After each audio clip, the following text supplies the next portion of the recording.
vai vendo umas coisinhas ali das crianças.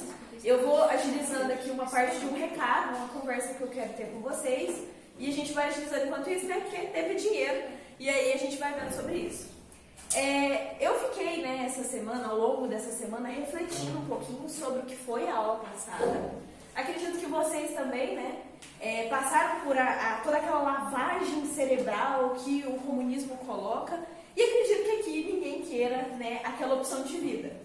Né? Deu para perceber muito bem quais são os ideais que eles defendem e como que a gente não pode aceitar aquilo de forma alguma, não é mesmo?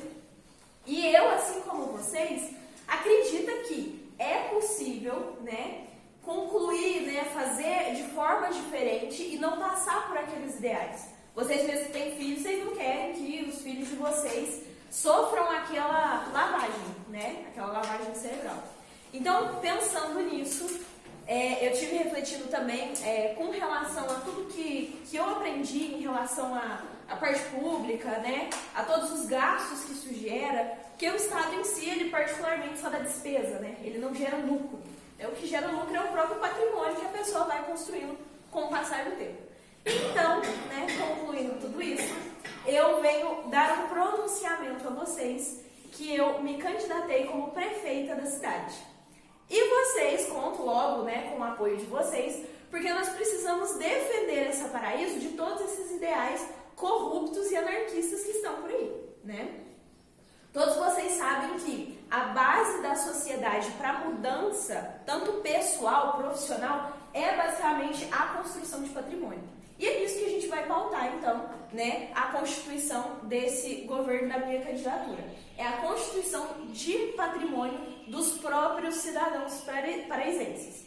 E aí, né, o que vai ter, então, isso? Vai ter facilidade de crédito para aqueles que quiserem abrir novas empresas? Afinal de contas, quando você abre uma empresa, se abre novas portas e aqueles jovens que estavam aí com a cabeça à toa, fumando maconha sem nada para fazer, vão ter um trabalho, vão ter, de acordo ali, né, com o que a gente acredita, vão estar de cara com a responsabilidade. Olha pra você ver que palavra bonita, né? O povo de hoje em dia nem sabe o que é isso, né? Então, nós iremos pautar o nosso governo na constituição desse patrimônio para que Paraíso enriqueça, né? Paraíso, ele precisa virar um destaque econômico e isso é muito importante. Porque vocês também, né, como cidadãos paraisenses, vocês querem que a nossa cidade, ela chame atenção, ela cresça, né? Ela se torne uma cidade de destaque, não apenas um polo de cidade dos IPs, né? Nós não podemos deixar com que ideias tão estapafúrdias sejam colocadas nas cabeças das crianças. Pensando nisso também, as nossas crianças terão educação financeira desde, né, das primeiras séries ali até a constituição do ensino médio. Isso é muito importante, né? Afinal de contas, eles precisam entender o que é a constituição de direito, dever, porque é só direito, né? Só direito, só direito, só direito. O dever mesmo, que é bom, não querem ter, não é verdade? Então eu conto muito com o apoio de vocês. Vou passar a palavra para a nossa querida professora Thaís, né? E estamos juntos para uma Paraíso muito mais forte e muito mais feliz. Votem então 0-0, nada de interveniência do Estado, total liberdade econômica. Muito obrigada.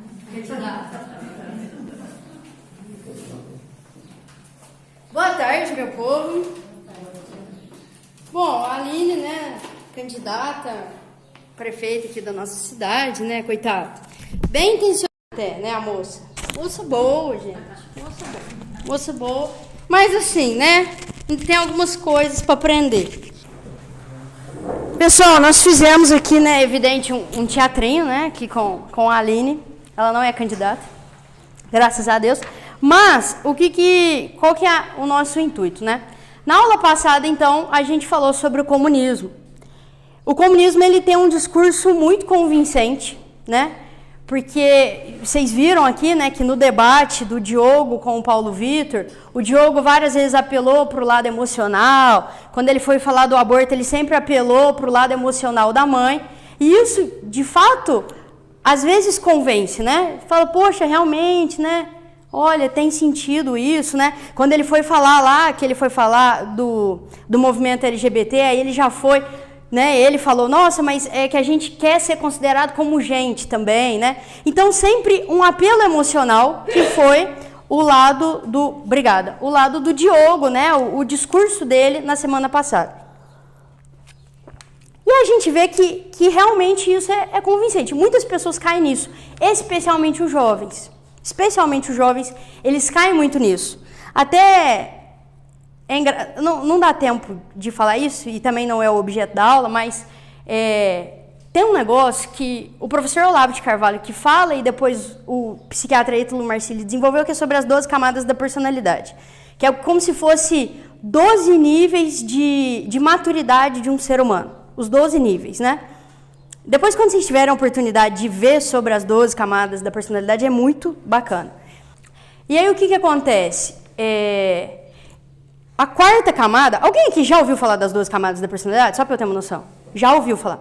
A quarta camada... Então, o ser humano ele vai amadurecendo. Né? A primeira, a segunda e a terceira, todo mundo passa por essas 3 camadas. A quarta camada é a camada típica de uma criança de 6 anos de idade, que é a camada mais emotiva. Como que você educa uma criança de 6 anos de idade, né? Ela faz alguma coisa, você elogia. Muito bem, olha, parabéns, mamãe ficou feliz, papai ficou feliz. Aquilo motiva a criança a querer fazer de novo. Não porque aquilo é certo, ou porque aquilo é bom, ou porque aquilo é algo virtuoso. Ela ainda não tem essa noção. Ela vai fazer simplesmente porque ela foi elogiada por aquilo. Porque o pai e a mãe elogiou, ela se sentiu amada com aquilo e ela vai querer fazer. Essa é a quarta camada.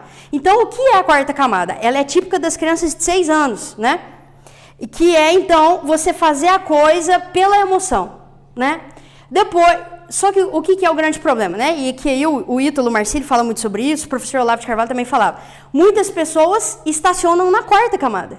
Porque ela é a camada típica das crianças de 6 anos. Só que aí a criança vai para 7 anos, 8 anos, 9 anos, aí a criança faz 12 anos, a criança faz 20 anos, a criança faz 30 anos, a criança completa 40 anos, a criança completa 75 anos, e ela continua na quarta camada. E tem muitas pessoas que nunca saem dela e que morrem velhas na quarta camada. Ou seja, tudo que fazem é pautado na aceitação e se as pessoas... Então, eu vou usar tal roupa porque eu vou ser elogiada, eu não vou em tal lugar... Às vezes até na religião, eu não vou falar para as pessoas no meu serviço que eu sou católica porque eu vou ser criticada. É sempre esse lado emocional, né? É típico da quarta camada. E muito desse pensamento, e como a população, uma imensa quantidade de pessoas estão travadas na quarta camada, esse discurso, que foi o discurso típico do Diogo, pega. Porque são pessoas que agem pelo emocional. Então, quando você chega para essas pessoas que estão na quarta camada, que são imaturas, e fala para elas, né, que, mas e a mulher? Mas e a saúde emocional da mulher que está grávida? E ela não quer ter esse filho, ela não está preparada para ter esse filho. Você acha justo uma mulher ter o filho mesmo assim? Ela não quer, ela foi estuprada, sei lá. A pessoa está na quarta camada, ela já está numa fase da maturidade absolutamente emocional. Você vem com um discurso emocional, isso pega. Isso pega. Então, por isso que a juventude em massa é elevada, e hoje a juventude cada vez mais está ficando presa na quarta camada, mas isso pega muito adulto também. Esse é o grande problema.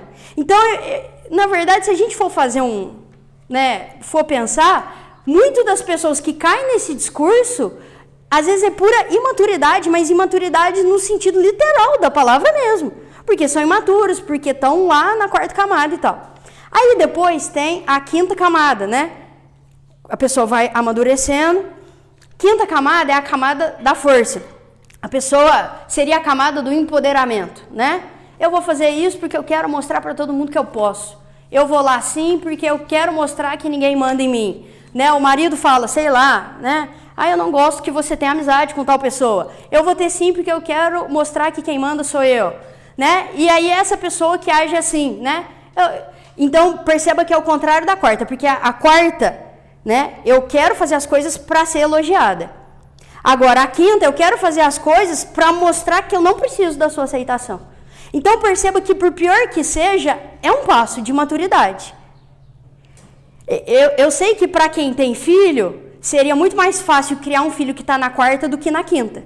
Porque o moleque que está na quinta camada vai querer bater porta na cara, eu não tô nem aí pra você, você é um chato, você não manda em mim. Então é muito mais desconfortável por um pai quando o filho chega na quinta camada do que quando ele está na quarta, porque quando ele está na quarta ele é mais bonzinho. Você elogia, dá um beijinho, ele já fica feliz, né? Mas na quinta, apesar de ser muito mais difícil, dá aquela impressão de que meu filho piorou. Nossa, meu filho, mas você era tão bonzinho, você piorou. Dá essa impressão porque para o pai é mais desconfortável, mas na verdade isso foi um amadurecimento. Mas ainda muito incipiente, porque repare que são 12 camadas da personalidade. O moleque está na quinta, ele não chegou nem na metade. E a gente repara que tem gente da sociedade que estagna na quinta. Pessoas de 30 anos, 40 anos, 50 anos, 60 anos, né? E o discurso feminista pega muito quem está na quinta camada, porque é o empoderamento. Eu quero mostrar para o mundo que eu que posso, eu consigo, eu não preciso de macho para me sustentar. Esse discurso, né, feminista, que eu não preciso de homem, não sei o que, é um discurso muito quinta camada. E aí tem a sexta camada, vamos dizer assim, que é esse discurso, que já é um passo a mais, que é um empoderamento, mas é um empoderamento real, que se dá em grande parte pelo poder financeiro. Porque pensa, um jovem de 12 anos, né? Você chega pro moleque, ele fala assim, eu quero sair com os meus pais pra ir na pizzaria. Não, você não vai. Não, eu vou sim. Não, você não vai. O moleque bate a porta na sua cara, se tranca no quarto e fica lá. Sua chata, eu te odeio. Perceba que esse moleque, ele não conseguiu o que ele queria. O que ele queria? Sair com os amigos para comer lanche. Ele não conseguiu. Então ele se empoderou, ele mostrou uma força que na verdade ele não tem.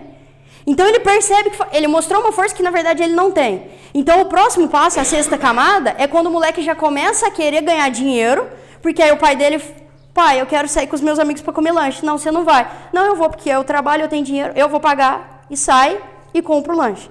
Então assim, aí já é um empoderamento real, porque ele quis mostrar que tem força e ele conseguiu mostrar que ele conseguiu sem os pais dar dinheiro para ele. Então perceba que também é uma fase difícil, mas que o ser humano está amadurecendo. É lógico que as camadas superiores é a partir da sétima. Até aqui a gente está falando só de camadas muito inferiores. A sétima camada é quando pela primeira vez a pessoa começa a olhar para o outro, começa a querer servir, e aí vai indo, até que vai chegando o grau de santidade nas camadas superiores, obviamente, né? Mas eu não vou, esse não é o assunto da aula, ainda nem comecei a aula. Estou querendo mostrar para vocês que existem esses níveis de maturidade e que aquele discurso do Diogo pega muito quem está na quarta. O discurso das feministas empoderadas pega muito quem está na quinta. E hoje esse discurso da Aline, né, do dinheiro, do não sei o quê, da prosperidade econômica, porque é um discurso legal, né? Quem escuta, aquilo parece que inflama, e é um discurso que pega muito quem está na sexta camada. E a gente repara, quando a gente conhece as 12 camadas, e eu mais uma vez eu vou fazer propaganda para vocês procurarem saber de verdade sobre isso, porque isso ajuda muito a lidar com as pessoas. Para quem tem filho, eu acho que isso ajuda demais. Eu não tenho filho, mas eu tenho alunos, e isso me ajuda muito na sala de aula, demais, né? Porque às vezes o moleque rebate, ele me responde, ele vem querer, e aí, às vezes, o professor pode pensar assim, ele não gosta de mim, e às vezes o professor acha que o problema é com ele. Mas quando você entende essas 12 camadas, você fala assim, é só um moleque na quinta camada, vai passar. Ele só precisa de maturidade que vai passar. Então isso te ajuda muito mais fácil a lidar, né, eu tenho muita facilidade de lidar com os meus alunos quando eu vou percebendo, né? Chega um moleque, 6º ano, 7º ano, com cabelo amarelo, um monte de piercing, tatuagem, o moleque tá no 6º, 7º ano. A mãe dele fala pra ele, filho, eu não quero que você faça piercing. Não quero, não gosto, mamãe não gosta. Aí ele chega na sala de aula com 3. Aí você fala assim, olha aqui, a quinta camada encarnada aqui na minha frente, entendeu? Porque a mãe dele falou que não gosta, ele quis fazer. Né? Se a mãe dele talvez não falasse nada, ele nem faria. Por quê? Porque é a fase do querer debater, né? Querer mostrar que tem esse poder.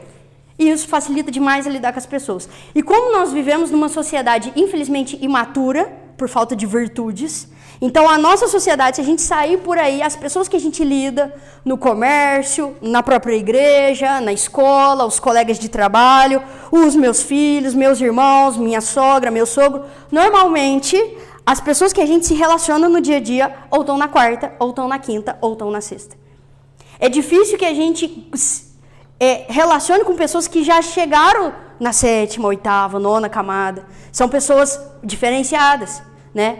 E normalmente não são essas pessoas. Então, normalmente, você chega no seu escritório, você trabalha com um cara, você fala com o cara, sei lá, o cara vai querer mostrar, ele está na 5ª camada, ele quer mostrar poder e tal.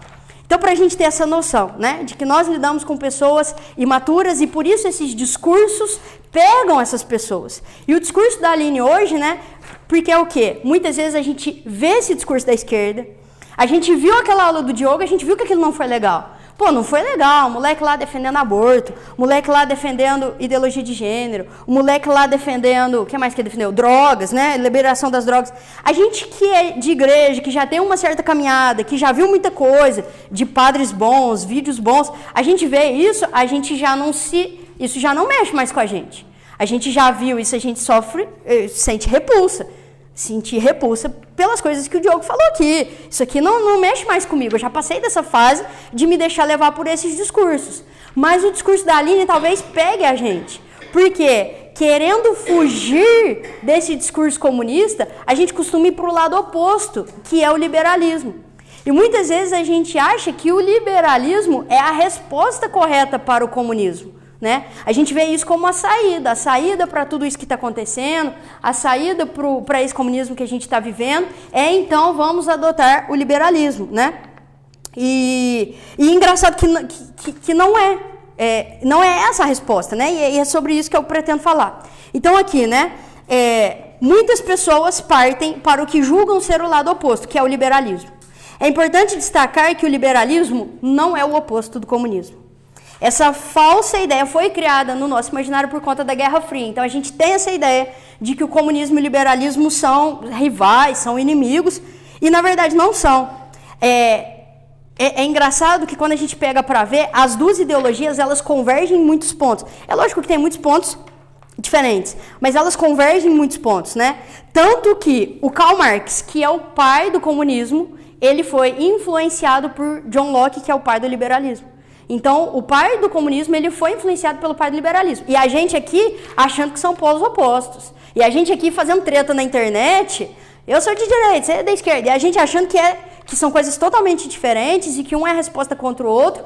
E muitas vezes, um veio do outro, né? O liberalismo, por exemplo, ambos defendem o Estado laico, o suposto igualitarismo. O John Locke chega a escrever, John Locke, pai do liberalismo, chega a escrever que devemos tolerar tudo que existe na sociedade, exceto o catolicismo.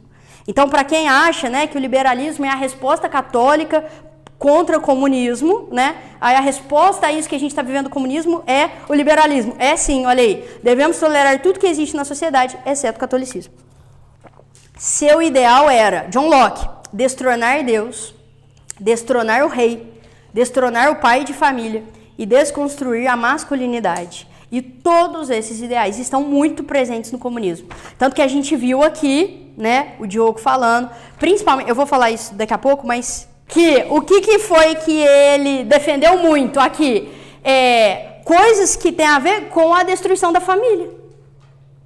A ideologia de gênero, a liberação das drogas. Você vê que essas pautas do comunismo, elas vão muito nisso de destruição da família. E quem falou de destruição da família foi John Locke também, né? Destronar o rei, destronar o pai de família, desconstruir a masculinidade. Isso é algo que vem do liberalismo também.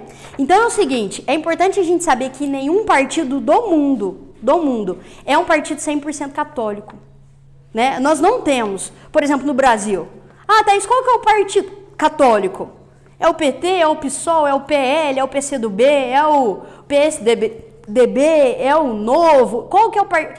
Gente, não tem um partido que seja um partido que é baseado no que a igreja ensina. Não tem, né?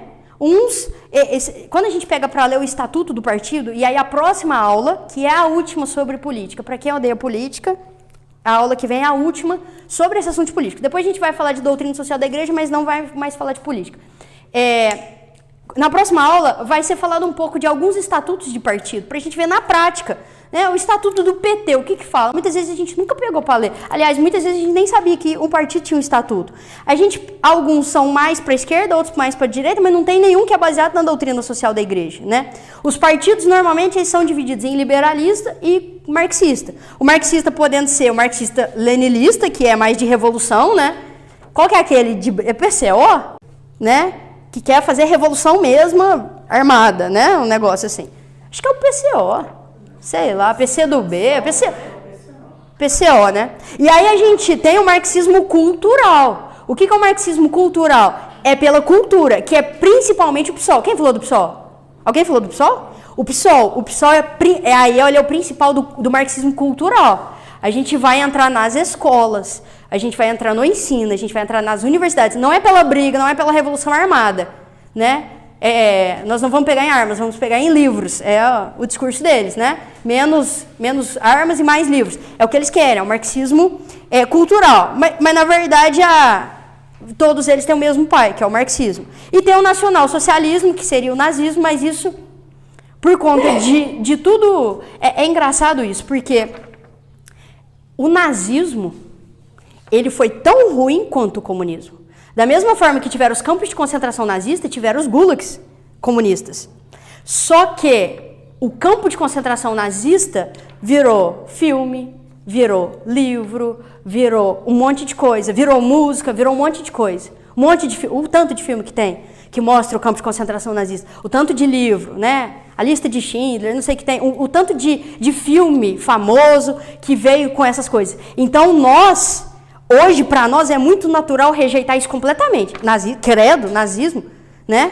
Quem é que é nazista? Quem conhece alguém nazista? Entendeu? Tipo assim, não tem nazista. Pode até ter um ou outro maluco. Mas aí você já vê falar, maluco, doido, varrido, interno. Porque o nosso imaginário foi construído. E, de fato, foi ruim. Não estou falando que foi bom. Construir o imaginário correto.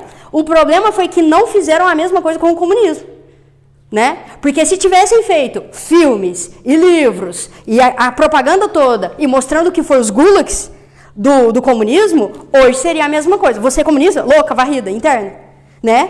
Mas não houve, justamente por causa de Antônio Gramsci, mas aí eu não vou falar dele, que é o que foi pela cultura. E aí a gente vê isso como algo revolucionário, bonito, paz e amor. Eu sou comunista, eu sou alternativo, eu sou legal. Então...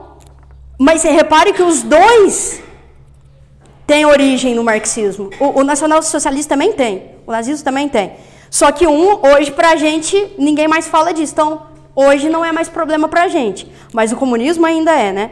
E qual desses que a igreja defende? Né? Liberalismo, marxismo-leninista, o nacional-socialista, qual que a igreja defende? Nenhum desses. Nenhum. Né? E por quê? Na verdade, todos eles, né? A base fundante do negócio é o sistema financeiro, né?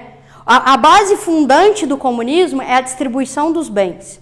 A base fundante do liberalismo é a acumulação de bens e a liberdade econômica. A base fundante do negócio é o sistema econômico, né? Até coloquei uma pirâmide lá embaixo, né? Na visão política, uma pirâmide. Na visão política, tanto dos liberais quanto dos marxistas, a base de tudo é o sistema econômico. E no outro, né, que é o da igreja. Qual é a base fundante da igreja? É outro, né? Até estava vendo um vídeo do padre Paulo Ricardo, que é interessante, que é como se você chegasse e falasse assim, Letícia, que cor você quer? Você quer azul, vermelho, verde, que são como se fossem os partidos nossos. Você quer o verde, o vermelho ou o azul? E a igreja responde assim, eu quero a nota dó. Ou seja... o que é essa comparação que o padre Paulo Ricardo fez? Que a igreja defende um outro plano totalmente diferente. Né? Não é o azul, é o vermelho, o verde ou o amarelo. Não, é a nota dó. Ou seja, a gente saiu totalmente. É outra referência. Totalmente diferente. Por quê? Por que a gente não escolhe nem o vermelho, nem o verde, nem o azul, nem o amarelo, que são os nossos partidos? Porque a base disso já foi construída errada, foi construída no sistema financeiro. E a igreja, a base fundante né, do que a doutrina social ensina é a família. E por isso, aí a gente começa a entender o porquê que a igreja bate tanto na tecla contra o aborto, contra o divórcio, contra a segunda união, contra casamento gay. Porque a igreja está tentando defender a base dela, que é a família. Porque é a partir da família que surgem as vocações e é na família que nascem os santos. Santa Teresinha do Menino Jesus. De onde surgiu Santa Teresinha do Menino Jesus? Ela nasceu da pedra? Não. Ela veio de uma família santa, Santa Zélia e São Luís Martã. O que fez a santidade de Santa Teresinha não veio do céu. É lógico que veio a graça, mas foi um negócio que tinha um terreno preparado. Veio do céu, lógico, a graça divina, mas teve um terreno preparado que quem preparou foi a família dela. Né? E não só a família, ela tinha uma tia, também muito virtuosa, morreu em odores de santidade também. Eu acho que se fosse realmente parar para canonizar todo mundo da família que realmente é santo, teria muito mais santos, né? Eu fico na torcida pra tia visitandina ser canonizada, mas sim, é uma torcida interior que eu tenho. Porque assim, você vê a família toda santa. Então assim, não foi uma coisa que veio, do nada surge uma Santa Teresinha. A santidade, ela vem na família. Então, por isso que a base da família é outra, não é o sistema liberal. E quando a Aline vem aqui para falar o discurso dela, foi todo em cima do econômico, todo em cima do financeiro, né? E é o discurso que muitas vezes a gente adota, porque a gente não quer ser comunista, então, bom, se a gente não vai ser comunista, vamos ser liberalista, né? Tá, e a igreja não propõe uma adaptação dessas vertentes, ela propõe uma outra ordem, né? Tudo diferente. E aí agora algumas coisas, né? O Catecismo da Igreja Católica condena essa visão política em que o dinheiro está na base de tudo. Parágrafo 24 e 23 do Catecismo da Igreja Católica. Olha isso aqui. Todo sistema segundo o qual as relações sociais seriam, até grifei, inteiramente determinadas pelos fatores econômicos, é contrária à natureza da pessoa humana e de seus atos. Ou seja, traduzindo para o português, todo sistema segundo quais as relações, né, seriam determinados pelos fatores econômicos, ou seja, liberalismo, comunismo, socialismo, nacional-socialismo, todos, é contrário à natureza da pessoa humana e de seus atos. Tudo isso, né? Todos esses sistemas é contrário à natureza. Por quê? Porque a base fundante está inteiramente determinada pelos fatores econômicos. Depois, o catecismo também deixa claro que a igreja rejeita o comunismo, o socialismo e alguns aspectos do capitalismo. Agora o parágrafo 24 e 25 do catecismo.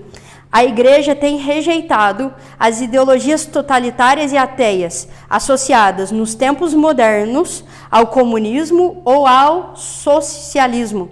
Além disso, na prática do capitalismo, ela recusou o individualismo e o primado absoluto da lei do mercado sobre o trabalho humano. Então, assim, então o sistema econômico da igreja é o comunismo? Não. Rejeitou. A igreja tem rejeitado as ideologias, comunismo e socialismo. Então é o capitalismo? Com ressalvas. Com muitas ressalvas. Porque ela recusou, no sistema capitalista, o individualismo e o primado absoluto da lei do mercado. Então, a igreja ela não abraça o capitalismo da forma que muitos pensam que abraçaram. Peraí, ressalvas. Tá, liberdade econômica, legal, mas vamos colocar ressalvas aí, vamos colocar um freio nesse capitalismo, né? O individualismo, freio aí, né? E depois o Papa Pio XI repreendeu o individualismo e o capitalismo extremos por não respeitarem a dignidade humana do trabalho. Então, quando a gente pega para ler a Doutrina Social da Igreja, que foi o livro que eu trouxe na primeira aula, que fala sobre como a igreja lida com os pobres, como a igreja lida com os empregados, como a igreja lida com as coisas. Às vezes a gente lê, é porque o que acontece, né? Eu não sei vocês, mas eu, particularmente, parece que eu vou falar por mim, né? Eu fui criando uma ojeriza tão grande, tão grande, tão grande à teologia da libertação e essa visão esquerdista das coisas e tudo, que parece que a gente fica com até um nojo de tudo que parece ser social, né? Acho que até falei isso na primeira aula. Então, falou de meio ambiente? Falou de pobre? Gente, peraí, não é isso, né? Então, não é isso que a doutrina da igreja fala. Inclusive, quando a gente pega para ler a doutrina da igreja, a gente se surpreende, porque eu fiquei até em choque, depois eu vou até mandar foto. Ela é a favor mas com muitas ressalvas. Mas ela é a favor de um tipo de reforma agrária. Aí quando a gente lê isso, a gente já imagina assim, né? Galera do MST, bonezinho do MST, chegando nos lugares, invadindo terra e tal. Porque a gente criou essa imagem, essa ojeriza total, isso, reforma agrária, dá nojo. Mas aí quando você pega para você fala, opa, peraí, tá escrito, a igreja, ela é a favor de uma certa reforma, né? Lógico, ali não tá falando, né? MST, fique à vontade. Não é isso. Mas tem ali, mas a gente vai ficando com o ojerizo dessas palavras. E não é por aí, né? Então, a gente tem que tomar cuidado com isso. Porque senão a gente pega tudo do liberalismo e põe isso como bandeira e acha que é isso que é o que a igreja defende. É isso que a doutrina da igreja defende. E aí a gente começa a confundir o liberalismo com o catolicismo. A gente tem que tomar muito cuidado com isso. Porque aí a gente pega, né? Igual, por exemplo, sei lá, 2018, que foi época de eleição muito politizada. 2022, que também foi... 2018 foi Haddad e Bolsonaro. E 2022, Lula e Bolsonaro. Então a gente pega uma versão ao Lula, tá? E, com certeza. E aí a gente começa a seguir todas aquelas páginas e ver todos aqueles vídeos daquele povo que é tudo de direita. Então eu começo a seguir aquele tanto de página, aquele tanto de povo, tal. E aí a gente vai alimentando aquilo e aí a gente acha que tá tudo no globo doutrina social da igreja. Opa, peraí, tem algumas coisas que realmente estão, mas não é tudo que estão falando ali que né? Então a gente vai, porque é natural isso, né? Porque aí a gente começa a seguir uma página de direita e vai aparecendo os relacionados, e a gente vai seguindo. Quando vê, a gente está seguindo 30 páginas de político, de direita, não sei o que. Aí a gente começa a alimentar daquilo e a gente, é isso aqui, a verdade está aqui, né? E a gente fala, opa, peraí. Eu saí totalmente do foco do que eu tô. Cadê? Doutrina social da igreja. Eu estou escolhendo entre o verde, o vermelho e o amarelo, sendo que eu deveria estar focada na nota dó, que foi o que eu estava falando. Então, assim, é mudar o foco, mudar o olhar, né? E começar a ver as coisas, né? Então, é por isso também que a gente fez essas aulas de doutrina social da igreja, e aí depois, a hora que acabar essa parte de política, a gente vai trazer 3 temas, né? Extras, que não é de política, que é como a igreja se relaciona com a família, como o católico deve ser como família, o católico no trabalho, o católico com os pobres. Para a gente ver essa visão diferenciada, né? Peraí, a igreja está pedindo para a gente cuidar disso aqui, né? Então, a gente tomar cuidado com isso, né? Eu acho que é um cuidado que nós devemos ter. Eu acho que mais do que aquela aula do Diogo lá, acho que mais importante é essa, né? Porque eu acho que a aula do Diogo, eu acho que ninguém saiu convencidos, a não ser o Sérgio, que até já veio de vermelho hoje. Acho que tirando ele, ninguém aqui se deixou ser convencido pelo Diogo. Mas o discurso liberal, muitas vezes a gente entra de cabeça e sai defendendo aquilo. E aí, por fim, aqui... E aí depois eu vou voltar rapidamente porque eu estava falando das 12 camadas, mas aí eu termino. Que a doutrina social, para terminar essa folhinha, a doutrina social da igreja não é um sistema político. E não é mesmo. Então como que deve ser o partido? Como que é o estatuto? Tem aqui na Bíblia como que deve ser o estatuto do partido? Não, gente. A doutrina social da igreja não é um sistema político. Não é assim, ou eu sou de direita, ou eu sou de esquerda, ou eu sou do partido da doutrina social da igreja. Não é isso, né? Isso aqui é do Padre Paulo Ricardo. É uma luz que ilumina como que deve as coisas serem. Como que eu devo olhar? Ela é uma luz que ilumina para eu enxergar como que devem ser as coisas. É uma luz. A doutrina social da igreja é uma luz. Porque se apagar tudo aqui, apaga. Fecha a janela, apaga tudo. Vai ficar escuro, eu não vou enxergar nada. A doutrina social da igreja é uma luz. E com ela eu começo a enxergar as coisas. Aí eu começo a enxergar com aquela luz da doutrina social da igreja, como que eu devo tratar os pobres, como que deve ser um pai de família, como que um patrão trata os empregados, como que eu devo me relacionar com dinheiro, esmola, como que funciona isso. E aí eu começo a enxergar isso. Esses assuntos, esmola, caridade, família, trabalho, meio ambiente, e aí eu começo a enxergar com isso essas relações, com essa luz iluminada pela doutrina social e não iluminada pelos caras, influencers que eu estou seguindo, que são de direita ou que são de esquerda, né? uma sociedade que tem mais gente sendo evangelizada e mais gente santa será uma sociedade melhor. E aí eu volto na primeira aula que eu dei. O que foi a primeira aula que eu dei? Que o objetivo o tempo todo aqui é que as pessoas sejam santas. Esse é o nosso objetivo. E aí, quando eu quero ajudar as pessoas a serem santas, por consequência, a gente vai construir um mundo melhor. Mas não é essa a meta da igreja. Não é essa a meta da igreja, né? Até um dia o Sérgio estava falando sobre isso. Que uma pessoa da igreja falou isso, né? Acho que numa conversa com o Sérgio, acho que foi o Sérgio que perguntou, né? A igreja é para fazer um mundo melhor ou para as pessoas serem santas? E a pessoa da igreja respondeu, para fazer um mundo melhor. E não é esse o objetivo da igreja. Mas por consequência acaba que isso acontece. Porque imagina se todo mundo aqui começa a de verdade querer ser santo. Então, de verdade, vai ser um pai de família bom. De verdade, vai ser um empregado bom. De verdade, vai ser um patrão bom. Obviamente que a sociedade vai melhorando. Quanto mais pessoas virtuosas tiverem, a sociedade vai melhorando. Vai diminuindo a violência, vai diminuindo a corrupção, porque as pessoas estão querendo ir para o céu. Então, por consequência, mas não que essa seja a meta. A meta da igreja não é isso. Construção de um mundo melhor. É que as pessoas vão para o céu, né? Então é isso. E aí, então eu terminei a folhinha, mas só pra... Que aí eu tava falando, que aí as pessoas da sexta camada são as pessoas que acabam pegando muito desse discurso liberal. Porque, como eu dizia, a sexta camada é a fase que a pessoa quer ganhar dinheiro, quer ganhar dinheiro, ganhar dinheiro, ganhar dinheiro.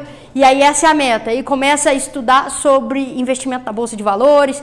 E tudo isso muito válido, não tô falando mal, mas aí começa a ficar só com isso, né? Então, como ganhar dinheiro, como investir, curso de investimento, curso disso e tal, e começa a fazer isso e tal, e quer ganhar dinheiro e tal, e aí acaba que essas pessoas que estão lá na sexta camada, acabam que são influenciadas muito por esse discurso liberal. E o que acontece muitas vezes? O que determina quem vai ganhar as eleições, normalmente, é o grau de maturidade que a sociedade está.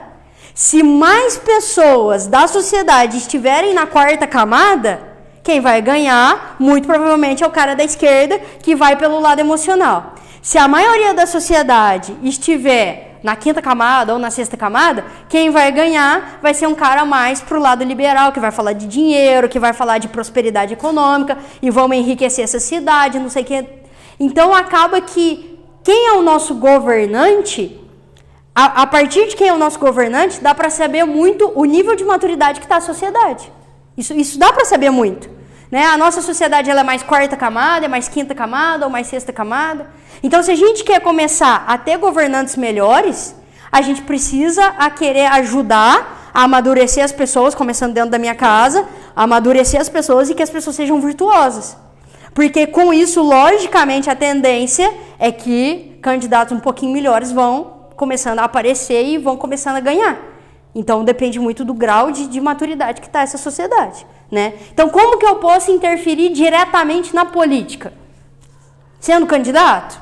Pode ser. Ou começando dentro da minha casa, ajudando as pessoas a serem mais maduras, a saírem da quarta camada, né?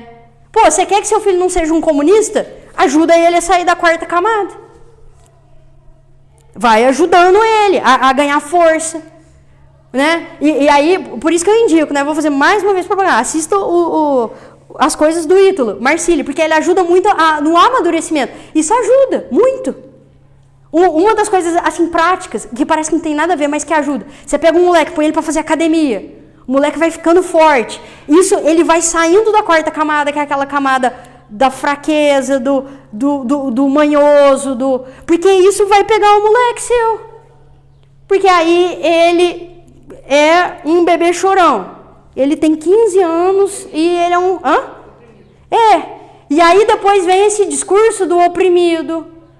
Ele é um oprimido. Porque repara que o discurso da esquerda é muito a opressão. O patrão oprime o trabalhador. O branco oprime o negro. Quem que oprime? O homem oprime a mulher. É tudo na opressão. E aí se você cria um filho ou uma filha que... muito vitimista e muito sensível, não sei o quê. Esse discurso pega. Aí depois a pessoa chega lá na faculdade, vira esquerdista e fala, onde eu errei? Errou aí. Não, mas eu ensinei, meu filho foi para a igreja e tal. E eu já vi muito menino bom, de pais bons, que levavam os filhos na igreja e que acabaram nisso. Porque às vezes a pessoa vai para a igreja, mas ela não significa que a pessoa está indo na igreja que ela está crescendo em virtude. Não significa. Né? Então você tem que levar para a igreja e ensinar a crescer em virtude. Você é um menino virtuoso, né? Uma menina virtuosa, uma pessoa forte e tal.